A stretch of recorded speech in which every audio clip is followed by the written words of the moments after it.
Eu queria começar exatamente falando da beleza da palavra de Deus. A palavra de Deus, ela é tão tremenda que ela encerra em si mesma algo milagroso. Porque independente de quanto tempo ela foi escrita, dependendo de quantos milhares de anos atrás, algumas porções dessa palavra foram escritas, ela se mantém atual até os dias de hoje. Nós estamos em pleno século 21, e é impressionante como essa palavra é atual, porque ela se aplica a qualquer pessoa, em qualquer momento, em qualquer lugar.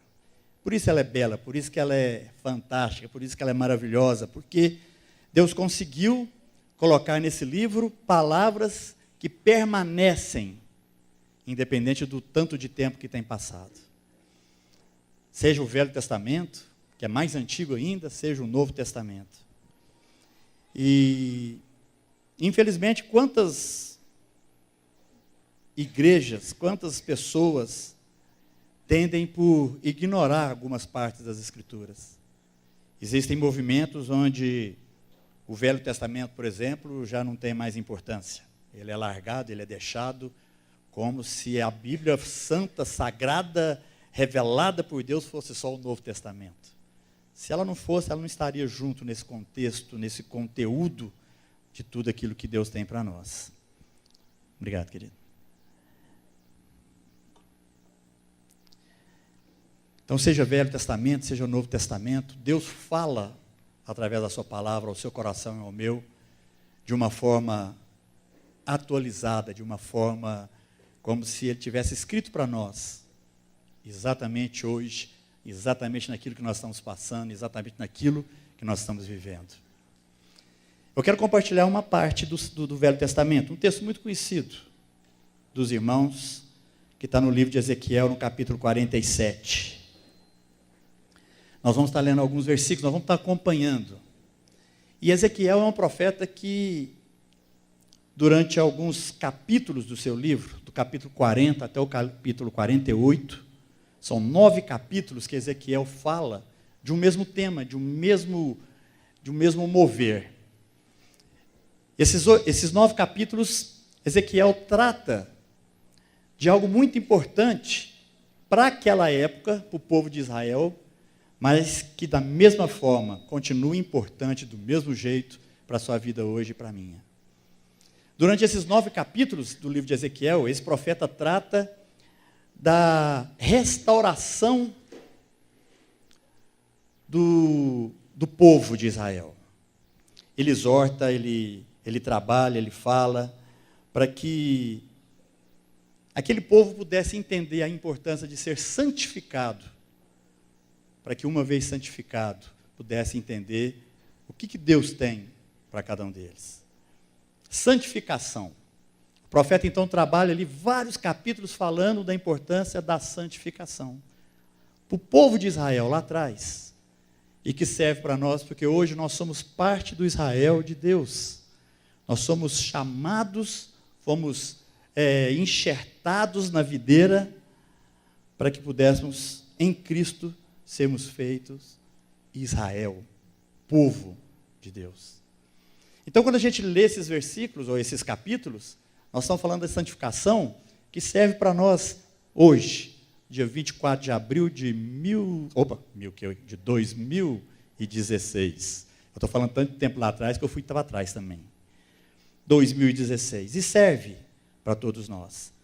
E pela beleza daquilo que esse texto revela, eu quero te convidar, em nome de Jesus, a se colocar diante do Pai, deixa o Espírito agir, deixa que cada versículo daquilo que a gente for lendo possa atuar no seu coração, possa te trazer a compreensão da importância dessa santificação, a importância de nos entregarmos totalmente àquilo que Deus tem para cada um de nós. Esse texto começa dizendo: o homem levou-me de volta à entrada do templo, e vi água saindo de debaixo da soleira do templo e indo para o leste. Pois o templo estava voltado para o oriente. A água descia de debaixo, do lado sul do templo, ao sul do altar. Ele então me levou para fora pela porta norte e conduziu-me pelo lado de fora até a porta externa que dá para o leste. E a água fluía do lado sul. Então, o profeta começa dizendo que alguém o levou, como que numa visão, a visualizar aquilo que estava sendo mostrado por Deus. E ele diz que no templo saía como se fosse um rio na direção leste. Ora, na época que Ezequiel escreveu isso, existia um templo na cidade de Jerusalém. O templo que foi montado ali por Salomão, um projeto do seu pai Davi, com todos os detalhes daquilo que Deus tinha pedido para ser construído. E se a gente for analisar, nós vamos ver que esse é o mapa de Israel. Jerusalém está aqui, ó. E se a água sair, como a visão diz, sai para o leste, isso quer dizer então que a água saiu nessa direção.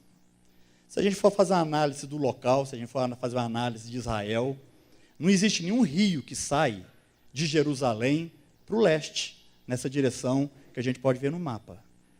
É uma região seca, uma região que, à medida que vai chegando para o leste, vai se tornando ainda mais seca. E, portanto, a gente vê claramente que isso é uma alusão a algo espiritual que o profeta está querendo trazer para o povo de Israel e, consequentemente, para nós. Então, esse rio que sai do templo, se o templo está em Jerusalém e sai para o leste, ele saindo nessa direção, ele está trazendo aqui para nós o entendimento de que aquela visão era algo espiritual que Deus trazia através da vida de Ezequiel para que essa santificação do seu povo pudesse ser compreendida. Então, nós não estamos falando aqui de um rio existente lá em Israel que sai de Jerusalém, mas nós estamos falando aqui de algo espiritual que Deus deixa bem claro através desses capítulos falando sobre a santificação do seu povo. Então, essa água que sai do templo de Deus, se a gente for pesquisar quantas partes da palavra de Deus, a água é comparada com a presença do Espírito Santo. O próprio evangelista João, capítulo 7, versículos 38 e 39, diz assim: quem crê em mim, como diz a Escritura, do seu interior correrão rios de água viva. Ora, isso ele disse a respeito do Espírito Santo que haviam de receber os que nele crescem. Então, a própria palavra de Deus mostra que esse rio que sai do templo nada mais é do que a revelação, a manifestação da presença do Espírito Santo e que flui. Quando a gente fala que o Espírito Santo flui, é porque ele flui como um rio, ele flui como águas que escorrem da porta do templo nessa direção leste, conforme o profeta vai dizendo. Então, Deus está trazendo uma revelação a respeito do Espírito Santo, porque não existe santificação no meio do povo sem a presença do Espírito Santo de Deus. Não existe uma santificação, não existe uma consciência sem que o Espírito haja para que essa consciência em nós nos leve a querer Deus. Não existe nenhuma outra forma, não é pelo seu esforço, não é pela nossa vontade, aquela vontade louca de dizer, eu quero Deus, então porque eu quero Deus, eu vou conseguir fazer com que algo aconteça na minha vida. Não é porque eu quero, é porque existe um rio que flui. E aí, a hora que esse rio flui, a hora que o Espírito Santo flui e começa a alcançar os nossos corações, coisas começam a acontecer. Amém, queridos? Não é o meu esforço, não é a minha vontade, não é porque eu cheguei num ponto que eu falo assim, eu já tentei tudo na minha vida, todas as coisas que eu tentei foram todas em vão, então já que eu tentei tudo e não consegui, Deus, agora eu quero o Senhor. Não, Deus não é um Deus movido pela nossa vontade ou pelo nosso desejo de conhecê-lo.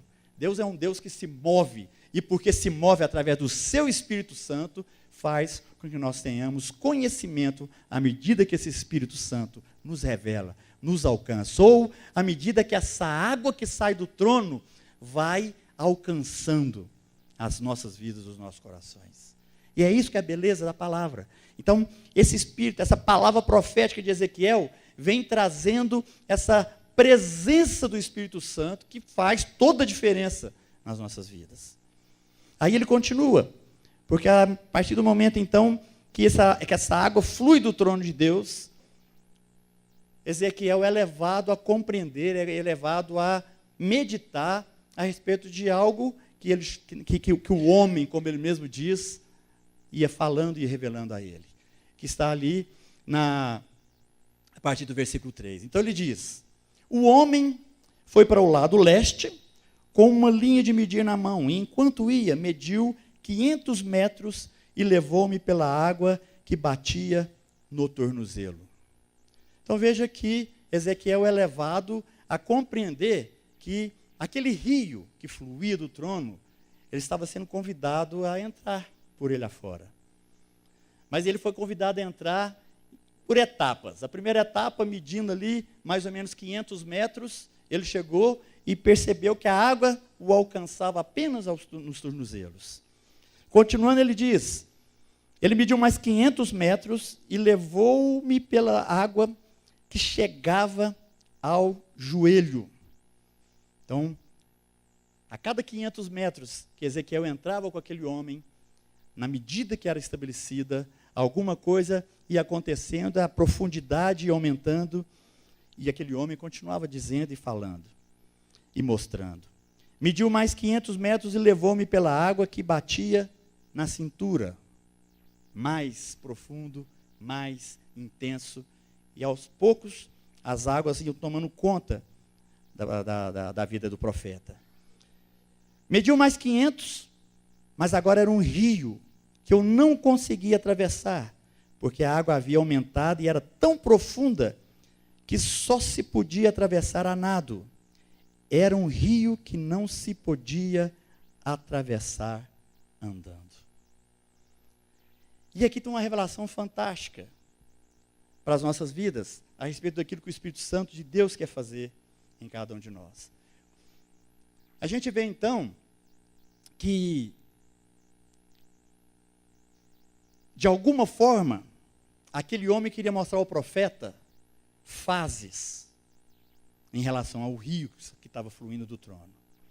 A primeira fase a gente vê que pega só nos tornozelos, a segunda fase vai até os joelhos, a terceira fase até a cintura, para que finalmente na quarta fase ele tenha as águas profundas, onde ele já não tem condições mais de firmar os seus pés.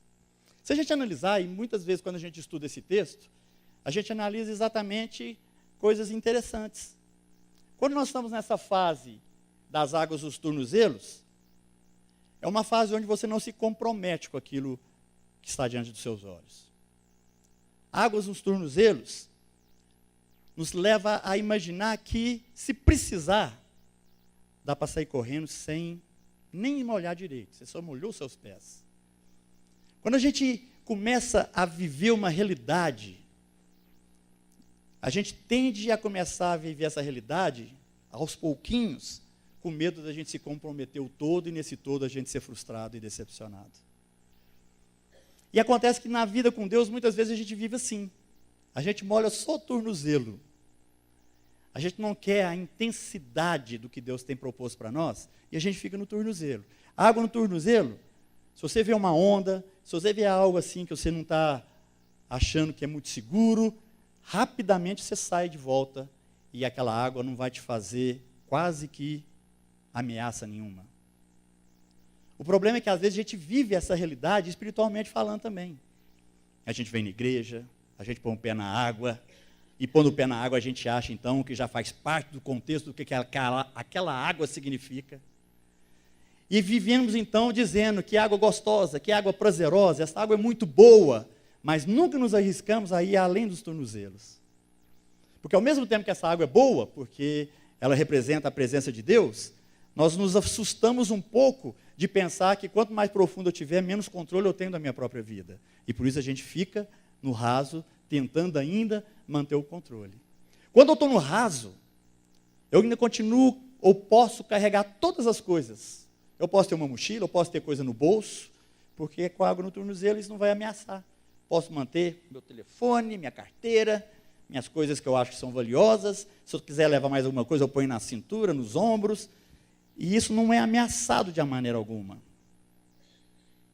Eu faço com as coisas que eu estou carregando o que eu bem entender, ainda que as águas estejam apenas nos meus tornozelos. Queridos, e muitas vezes essa é a realidade espiritual que a gente tem vivido. Estou com Deus, porque eu estou com os pés nas águas. Estou envolvido, porque afinal de contas eu estou no rio, que flui do trono de Deus. Mas eu não tenho nenhuma intensidade do que Deus tem preparado para mim. Me falta a profundidade e a intensidade do que Deus quer fazer. Alguns são mais corajosos e se arriscam a chegar nas águas que batem nos joelhos. Mas da mesma forma, você continua carregando todas as coisas e nada continua sendo ameaçado. Com águas no joelho, talvez os primeiros passos, se você precisar sair correndo, vão ser um pouco mais difíceis, você vai ter que tirar a perna de dentro da água, mas dá para correr ainda. Dá para sair, dá para fazer, talvez com um pouquinho mais de dificuldade, aquilo que você faria com águas no tornozelo. Quando a água já chega na cintura, a responsabilidade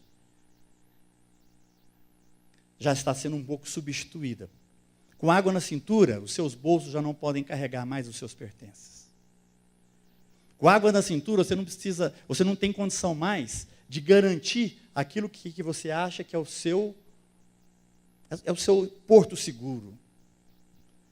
Que é quem, né, é o dinheiro que te garante o que você precisa fazer, é o telefone que hoje tem gente que já não dá conta de viver sem isso mais, porque isso significa tudo, toda a comunicação do mundo passa pelo seu bolso. Só que com água na cintura, a gente já precisa abrir mão disso. Espiritualmente, queridos, nós precisamos abrir mão de coisas que a gente tem carregado como se fossem patuá, sabe? Como se fossem, assim, seguranças pessoais que nos garantem alguma coisa. A gente hoje anda com o celular como se, assim, se ele fosse fundamental para a nossa vida. Porque, afinal de contas, se você precisar, você acha quem você precisa, quem precisar te acha também onde você estiver. E parece que a vida não pode andar mais sem isso. Eu fico rindo. Na minha época de menino, não tanto tempo para trás, não existia esse negócio de celular. Eu falava para minha mãe, eu vou brincar. Naquela época, eu acho que a mãe tinha mais fé do que tem hoje, porque a mãe que deixava o filho ir brincar, só via o filho quando o filho resolvia voltar. Não tinha jeito de achá-lo. Quando muito, se eu falasse que eu estava na casa de uma tia, dava para ligar no telefone fixo da casa da tia para saber onde eu estava lá. Mas se eu estivesse brincando na rua, sem chance. Se eu estivesse brincando em algum lugar, sem chance de ser achado. Então as mães tinham fé que o filho saía de manhã cedo para brincar e voltava à tarde. Hoje não. Hoje a gente já quer saber onde você está, e já tem um pai que já tem até o filho ali no GPS para saber onde que o menino está. E é uma loucura, como se a gente não pudesse viver sem isso. Na vida com Cristo, no fluir e no mover daquilo que o Espírito Santo de Deus quer fazer, nós precisamos largar a mão disso. Porque não é a sua referência, não é saber onde você está, onde os outros estão, que vai te garantir uma vida com Deus. Quando a gente chega na água na cintura, meu querido, a gente começa a largar as coisas e começa a depender mais de Deus. Com água na cintura, se eu precisar sair correndo, a coisa já pega. Porque você já não tem a facilidade de locomoção. Ainda que você ainda tenha os seus pés no chão, que isso dá um pouco de segurança. Mas o que Deus quer para a sua vida e para a minha é a intensidade. Deus quer que nós estejamos aqui, ó. Sabe por quê? Porque ali, totalmente, você perdeu o controle da sua própria vida. E isso assusta, isso é assustador. Porque, de sã consciência, todos nós achamos que quanto mais organizados somos, quanto mais planos, projetos de vida, quanto mais coisas estruturadas nós temos, mais nós somos bem com Deus. E Deus chega para você e fala o seguinte, meu querido, vai medindo os seus 500 metros e vai aprofundando no rio, que eu quero que você chegue lá onde não dá para andar mais. Porque quando não dá para andar mais, é que nós vamos perder o controle. Eu já não tenho mais meus pés ali e vou ser levado. E essa palavra, eu estava meditando, ela é interessante porque a gente pode associá-la com a parábola do semeador que está escrita em Mateus 13. Porque, de alguma forma, essas 4 etapas da visão, da profecia de Ezequiel, estão ligadas às 4 formas que aquelas sementes foram jogadas no campo. Porque quando a gente está com água no tornozelo, é equivalente àquela semente que cai na beira do caminho. Água no tornozelo, facinho de andar, facinho de sair correndo, facinho de tomar atitude por si próprio. É igual aquela semente que cai na beirada do caminho. Todo mundo passa ali, mas acaba que a beirada do caminho, de tanto passar, fica duro o solo, a semente cai ali, ela não penetra no solo, ela não consegue se enraizar naquele solo, e rapidamente ela se torna alimento dos pássaros que vêm aquela semente e pegam e a levam. Espiritualmente é isso que acontece. Quem quer viver com Deus apenas pelos tornozelos, vai ter aquela experiência passageira, aquela experiência que uma hora é tocado, uma hora chora, uma hora levanta as mãos, uma hora adora a Deus, mas responsabilidade nenhuma de relacionamento com o Pai. É coisa extremamente superficial, rasa ao pé da letra. Quando as águas chegam no joelho, aquilo lá se torna como um solo rochoso. E Mateus explica, quando Jesus então vai explicar a parábola, ele fala que a água no joelho, que a semente nas rochas são como aquelas sementes que começa a raizar, começa a querer crescer, mas logo aquelas sementes encontram um solo rochoso e ela não tem muito para onde ir, brota, a semente chega a brotar, aparece uma plantinha, mas é uma plantinha que logo também ela perde o seu vigor, porque as sementes não conseguem nutrientes suficientes naquele solo. Quem está querendo viver com Deus, com as águas apenas no joelho, não estão deixando o Espírito Santo agir e operar, e querem continuar na sua comodidade. Querem continuar na sua situação onde Deus conhece o tanto que eu estou apertado, Deus sabe o tanto que eu estou ocupado, Deus sabe o tanto que eu tenho trabalhado, então Deus não vai levar em conta o que está acontecendo comigo. A hora que der, eu vou lá, dou uma molhadinha no joelho, chego lá, a água batendo aqui já está bom demais, eu não posso nem entrar mais, porque afinal de contas eu tenho outras coisas para fazer ali. E a gente vai culpando as nossas próprias atividades como responsáveis por não termos uma intensidade de relacionamento com o Pai. A água na cintura é como a semente que cai entre os espinhos, que é aquela pessoa que se alegra com a palavra de Deus, que vê, que experimenta, que é algo que chama atenção, se alegra e começa a vibrar com aquilo, mas aí a planta vai crescendo e como ela está no meio dos espinhos, logo ela passa a ser sufocada e as tribulações, as aflições dessa vida, as dificuldades que a gente vive tão rotineiramente, começam a abafar aquela planta. E apesar da gente ter tido uma experiência legal com Deus, parece que aquela experiência não vai para frente. Estou com água na cintura. Mas ainda, quem toma conta da minha vida sou eu mesmo. Com água na cintura, por mais intimidade que eu acho que eu tenho com Deus, eu continuo sendo aquele que dita as normas, que dita os passos, que dita todas as coisas em relação à minha própria vida.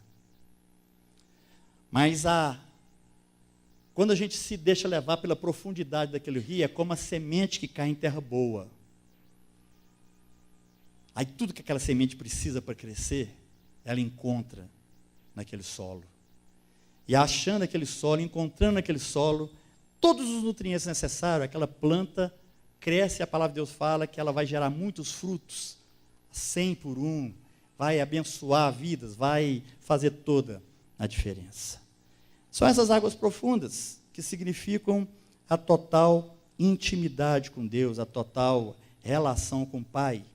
E no final das contas, é isso que ele tem para cada um de nós. Mas o texto não acaba, o texto continua, no versículo 6 diz: ele me perguntou, filho do homem, você vê isto? Levou-me então de volta à margem do rio. Quando ali cheguei, vi muitas árvores em cada lado do rio. Eu acho interessante, porque à medida que esse rio flui, ele vai transformando a realidade por onde ele passa. Ele vai transformando de tal forma que se aquele rio passa num lugar árido, aquele lugar deixa de ser árido. Se aquele rio passa num lugar morto, aquele lugar deixa de ser morto. Se ele passa num lugar estéril, aquele lugar deixa de ficar estéril e passa a produzir. E é exatamente isso. Quando o rio de Deus, quando a presença do Espírito Santo alcança os lugares, aquelas realidades são transformadas. Só que a nossa dificuldade, sabe qual que é, querido? A gente quer ver transformação com água no tornozelo. Com água no tornozelo, a gente só vê a margem que está ali do nosso lado, como também no joelho e na cintura. Nós só vamos ver as margens passando quando estamos totalmente entregues ao fluir daquele rio. Porque a gente é levado pela correnteza, aí nós vamos vendo a extensão do que aquele rio faz e continuará fazendo por onde ele passa. Você está me entendendo? Aonde o Espírito passa, ele vai fazendo a transformação. Mas eu só vou ver transformações do que o Espírito faz se eu estou envolvido e sendo levado por esse rio. E é isso que Deus quer fazer. Então, às vezes a gente vem na igreja, ouvimos aqui o testemunho da Andréia, de como Deus atua, como Deus opera, isso é fantástico. Mas as experiências nossas, pessoais, elas vão ser frutos e consequência de uma determinação, de uma disposição de nos deixarmos ser levados pelo rio e não de ficarmos fincados com os pés no chão, no solo do rio, como quem não quer se deixar ser levado. Aí o profeta continua dizendo, versículo 8, ele me disse, esta água flui na direção da região situada a leste e desce até Arabá, onde entra no mar. Quando deságua no mar, a água ali é saneada. Por onde passar o rio, haverá todo tipo de animais e de peixes, porque essa água flui para lá e saneia a água salgada, de modo que, onde o rio flui, tudo viverá. Pescadores estarão ao longo do litoral, desde En-Gedi até En-Eglaim. Haverá locais próprios para estender as redes. Os peixes serão de muitos tipos, como os peixes do Mar Grande. Esse aqui é o Mar Morto. Eu acho que eu passei mais do que precisava, né? Aqui, ó. Quando a gente vê ali o rio saindo do trono de Jerusalém indo para leste, ele vai alcançar exatamente o comecinho do Mar Morto. O Mar Morto é uma situação interessante em Israel. O Mar Morto, ele está mais de 400 metros abaixo do nível dos oceanos. Por isso, ele não tem para onde sair a água. Toda a água que chega ao Mar Morto, morre no Mar Morto. Ele não tem para onde ir. Ele é tão mais baixo que o oceano, se você fizer um canal entre o Mar Morto e o Mar Mediterrâneo enche o Mar Morto. Vai vir água de lá para cá, e não água do Mar Morto para lá. E ele é chamado Mar Morto porque, como essa água cai e não tem para onde ir, o nível de salinidade desse mar foi crescendo tanto com os anos, crescendo tanto, que hoje não existe uma vida sequer nas águas do Mar Morto. O teor de salinidade ali é tão alto, que são aquelas fotos que a gente estava vendo. Isso aqui é sal. O mar, você olha assim, o mar é bonito. Cidade em volta, mas toda a água do Mar Morto, ela é extremamente concentrada. O pessoal vai lá e gosta de nadar, o pessoal vai nadar porque a concentração é tão diferente que você não afunda. Tem fotografia de gente deitada na água com um livro lendo, porque ele fica totalmente para fora.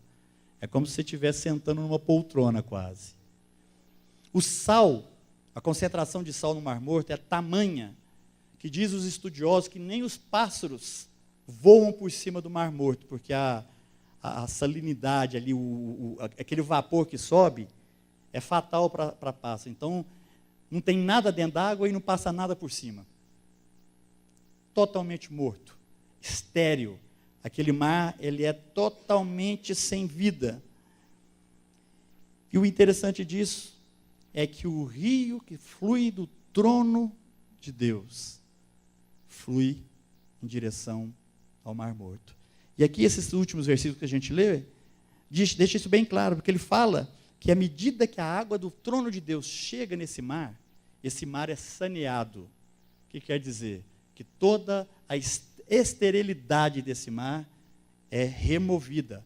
O mar é transformado e aonde existia morte passa a se ter vida. No caminho, às margens, que são desertos, aonde esse rio passa, a profecia diz que as árvores vão sendo levantadas, árvores que são frondosas, árvores que geram frutos. E todas as margens, dos dois lados desse rio, vão sendo transformadas à medida que o rio vai prosseguindo. O mar todinho, ele diz, onde o rio flui, tudo viverá. Os peixes serão de muitos tipos. Se você chamar um cientista e falar o seguinte, olha, tem uma profecia que fala que o Mar Morto vai ter muitos peixes, peixes de todo tipo, ele vai rir. Porque é impossível fazer com que o Mar Morto volte a ser um mar com vida. Isso é uma palavra profética. Mas uma palavra profética que vai muito além de um Mar Morto numa região de Israel ou de um aspecto físico. Quando essa profecia foi escrita, foi para que o povo de Israel fosse santificado. Para que o povo de Israel pudesse entender o tanto que eles precisavam de Deus. Essa profecia foi escrita para que nós, em pleno século XXI, tenhamos o entendimento de que os lugares de morte das nossas próprias vidas podem ser transformados. E essa palavra, então, ela deixa de ser algo numa geografia específica para ser algo numa existência pessoal. Essa palavra, uma palavra para a sua vida, para que você possa discernir, sabe, meu querido, os mares mortos do seu coração. Para que você possa discernir aonde existe esterilidade na sua vida cristã. Para que você possa discernir aonde a vida deixou de existir, porque você insistiu, talvez, em algo que não tinha saída. Como o Mar Morto foi só recebendo e não dava, ele se tornou morto. Tem muita gente que está ficando morto nas suas vidas espirituais, porque só pensa em receber. Só pensa em vem a mim, entende? Só pensa em eu quero. Por que nós estamos vivendo uma realidade tão triste a nível de Brasil, de corrupção, de ladroagem, de safadeza e tantas coisas? Porque são pessoas que só pensam naquilo que podem receber. Quanto mais a gente quer receber, mais a gente vai sendo esterilizado na nossa realidade cristã. Nós só vamos ser vivos e temos vida para compartilhar quando nós nos emergimos no rio do Espírito Santo de Deus. Deixamos ser levados para esse rio, para que aquilo que está morto em nós mesmos comece a ser transformado em vida. Para que aquilo que são, sabe, os nossos cantinhos ali escondidos, possam ser transformados em uma outra realidade.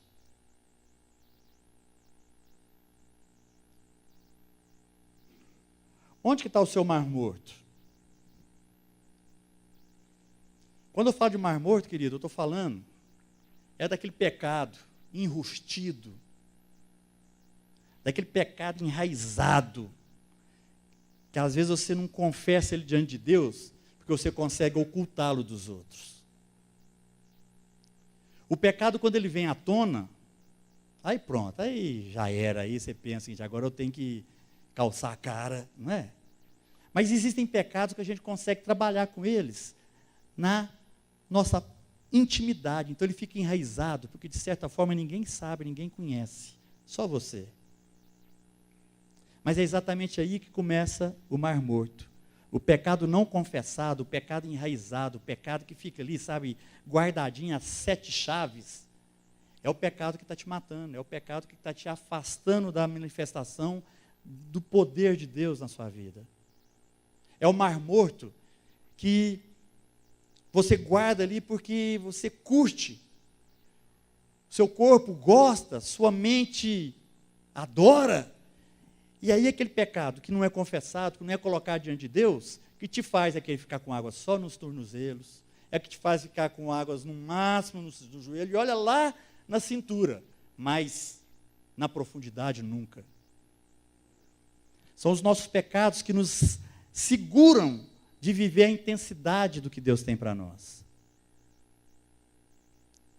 Esse mar morto precisa ser alcançado pelas águas que correm do trono do Pai.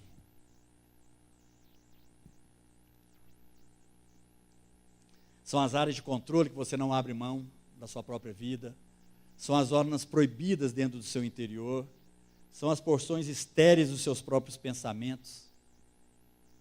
Amado, quando a gente entra para valer no rio de Deus, quando a gente entra para valer na experiência com o Espírito Santo de Deus, onde a gente se deixa ser levado, não tem pensamento, não tem desejo, não tem vontade, não tem atitude, não tem ação, não tem querer, não tem nada que atrapalhe ou que te segure do que Deus quer fazer na sua vida. Mas se uma dessas coisas fica enraizada no seu coração, é o suficiente para nunca você chegar na profundidade necessária para a sua própria vida.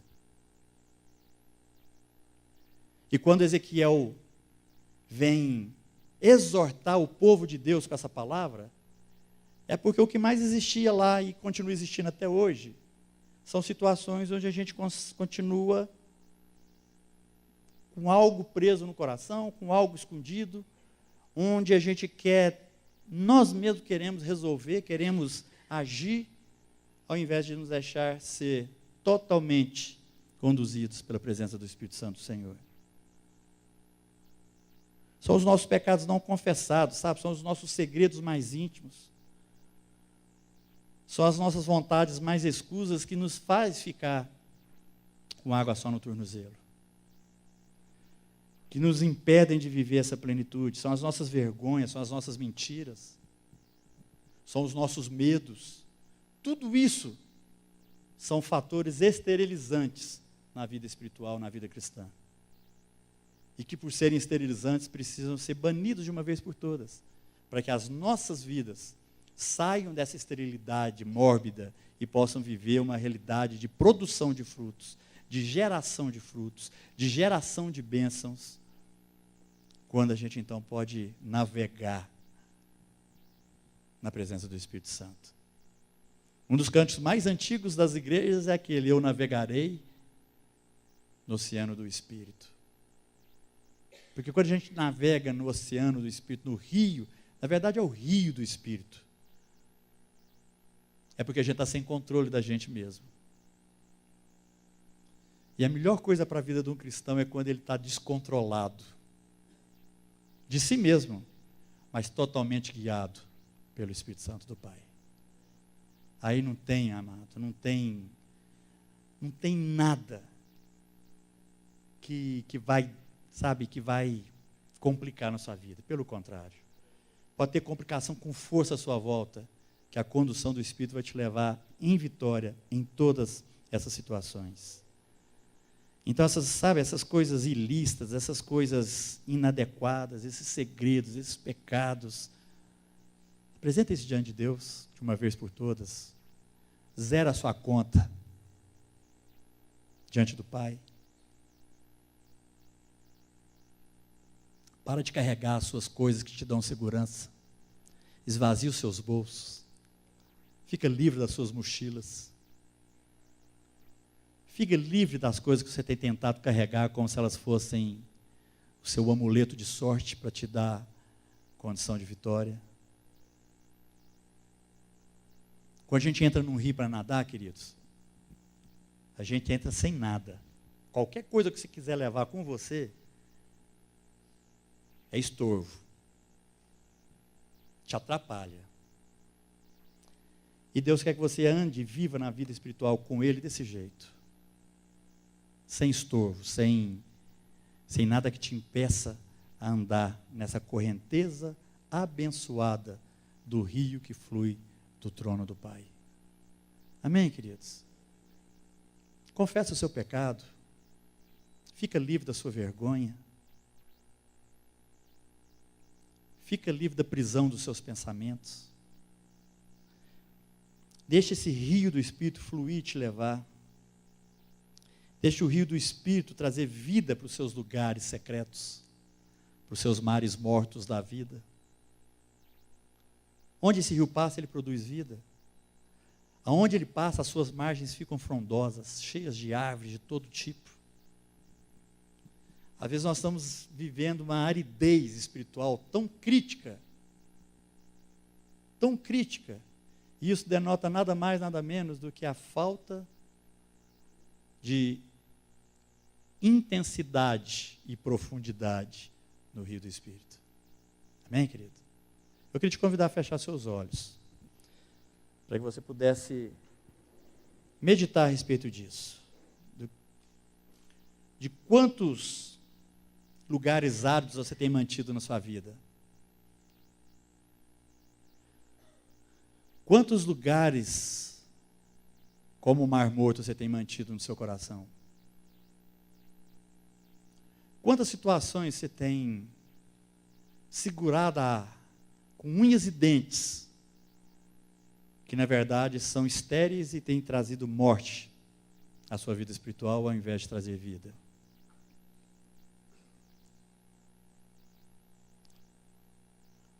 O que o seu pecado tem te trazido verdadeiramente que vale a pena?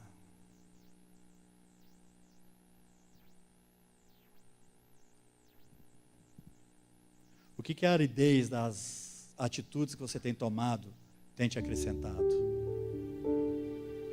É isso que Deus tem nos chamado a pensar, a meditar, querido. E eu não tenho dúvida que a palavra profética de Ezequiel é para nos dar força, para nos dar o ânimo necessário para a gente sair do tornozelo, do joelho, da cintura e cair de mergulho nesse rio. De mergulho. Deus está chamando a gente para dar um de ponta no rio do Espírito, sabe? Com tudo. Sem carregar nada, sem querer segurar nada. Mas mergulharmos com tudo que somos no rio que quer nos levar.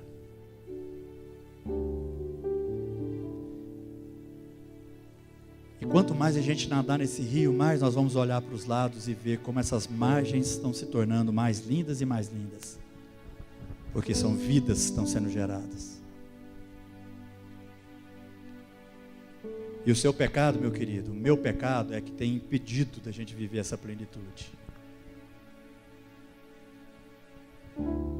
Aquela mania antiga, aquele costume antigo, aquele vício que a gente não abre mão, é que tem nos feito achar que a vida com Deus é só de tornozelo e já está bom demais.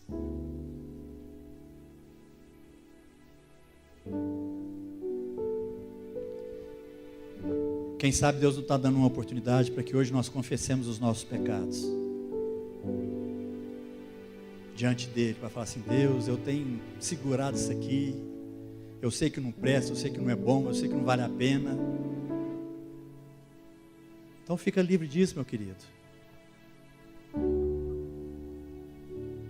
Hoje é o dia para a gente ficar livre, sabe? Do que aprisiona, do que mata, do que esteriliza. Esse rio cabe todo mundo. Esse rio cabe todo mundo. Nós vamos nadar nessa correnteza, curtindo um ao outro e todos juntos vendo a beleza do que esse rio vai transformando.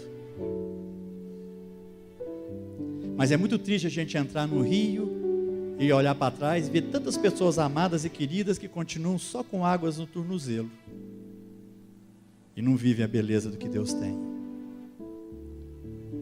Como igreja, nós precisamos todos pularmos sem medo nas águas profundas. E isso só é possível quando a gente começa confessando os pecados que estão encobertos,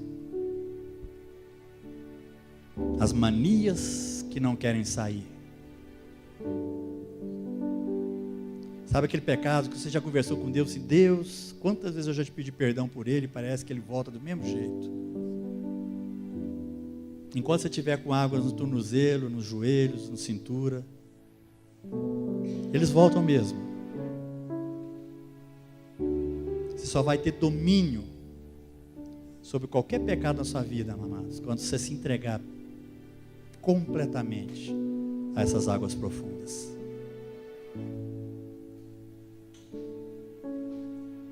Eu quero orar com você. Talvez hoje seja uma noite para você falar o seguinte: olha, eu quero apresentar esse meu pecado agora de uma vez por todas diante de Deus e ficar livre dele. Mas para isso você tem que estar disposto a largar todos os seus pertences e pular nessa água profunda.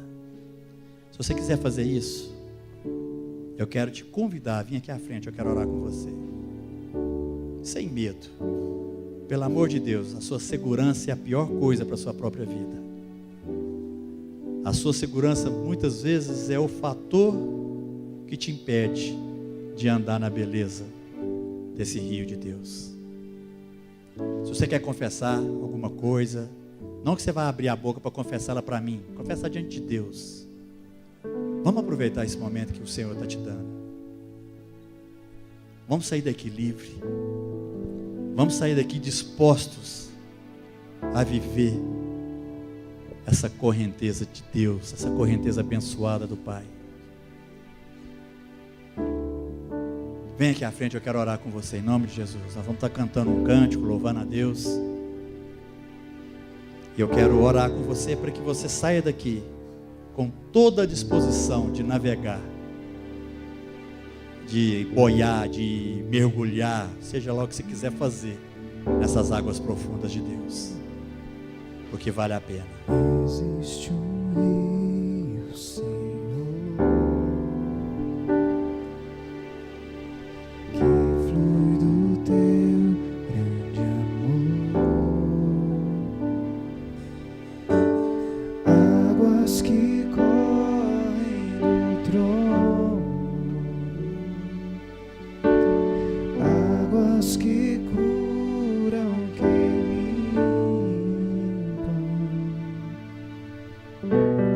Vai confessando o seu pecado, querido. Coloca diante de Deus aquilo que tem te impedido.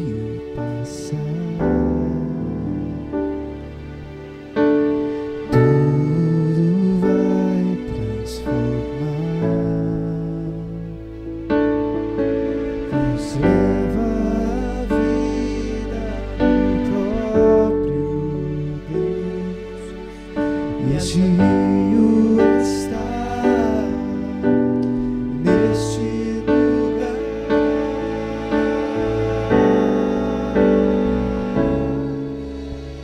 Quero beber do teu rio, Senhor. Sacia minha sede, lava o meu interior. Eu quero fluir em tuas águas. Eu quero beber da tua fonte, fonte de águas vivas.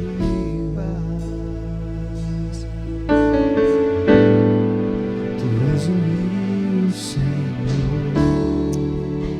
Pai, no nome de Jesus, nós clamamos que o Senhor possa agora visitar o teu povo.